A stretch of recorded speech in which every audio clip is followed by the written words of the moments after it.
This is South African Roots, and today I thought I would discuss something that was actually in the news this morning while I was driving to work.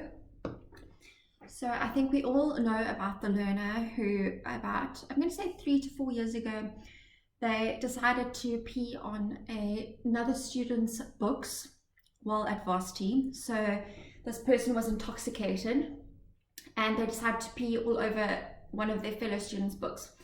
And the result of this was the person who was intoxicated was white. The student's books who he did decide to pee on, or laptop, or whatever else, was a black member of society. And the ANC and EFF took it upon themselves to sue and sort of destroy the life of the white learner. What did he do was wrong? Yes, he definitely shouldn't have done that. What I'm saying is what he did was wrong. That was what I was trying to say. He should have never actually done that. It's disgusting. Even if you're inebriated, there's no excuse. I agree. Should he have paid the learner's books back? Should he have paid everything back? Yes. But let's fast forward now. We're now in 2022, and it turns out another student has done this. So a student has decided to pee on another student's books and laptop, whatever else, while inebriated, and it turns out that all of a sudden the varsity is protecting the student. So the initial student was a white boy, like I said, and his name was released. It was publicly made known who he was, what he did. But isn't it so funny that this time the varsity is refusing to actually allow the public to know the color of that boy's skin and his name? Isn't that a little bit odd to you? Doesn't it scream that maybe they used this first initial incident as a racial play, but then when it happens again, all Black Lives Matter and whatnot, they don't want it publicly known that this happened again? And it was this time a black student potentially on a black student, or black student on a white student. Why are they not releasing this information? And more so, Mr. John Steenhuisen, who likes running around, and the DA, why are you not investigating this and putting your foot forward? Because if EFF and ANC can come a chameleon and do whatever they want, why are you not fighting to find out the students' information and having an equal playing field? And this is all I'm saying. Both of what those students did were wrong. It's not even a doubt in my mind. They shouldn't have been behaving that way.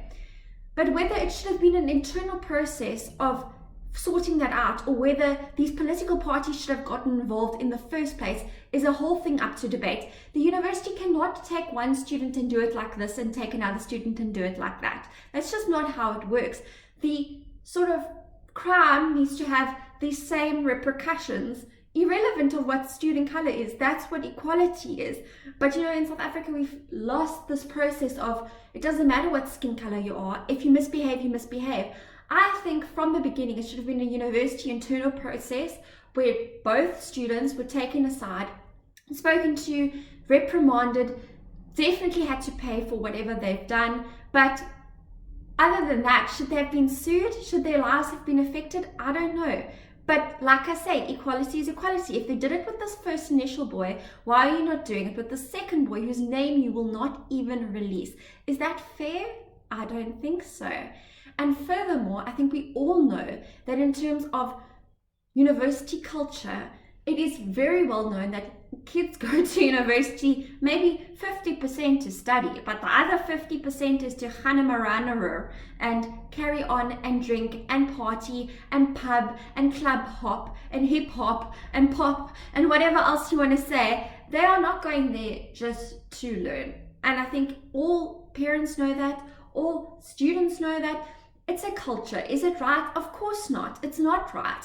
But at the end of the day, we've enabled these kids to be able to drink. We've enabled them to drink and drive. We've enabled them to carry on because the drinking age is 18. It's negotiable whether we should put it up or not. I'm not going to say that we should. But at the end of the day, you've given them the tools to get this drunk. and behave inappropriately in a classroom, because now there's no repercussions. We all know there's no repercussions unless if you're white, obviously, then there's a repercussion. But in general, there's no repercussions for how students behave in classrooms. So you've given them all these tools to kind of hang themselves by, if you will, and then you're shocked when they do it. Then you're shocked when they turn around and behave in these manners that are so inappropriate, and it's literally turned into a tool for Black Lives Matter, South African Black Lives Matter. But it's never supposed to be about that. It's about university culture and how wrong it is that these kids were so freaking drunk that they decided to take advantage of their peers. And how are you going to solve that, irrelevant of skin color? It wasn't a racial move, I'll tell you now. Those people were drunk out of their minds. If you look at both situations, they actually state these guys were barely even standing upright. But it turned into a racial thing. And I tell you now, if DA doesn't get involved, what are you even doing here? I mean, come on now.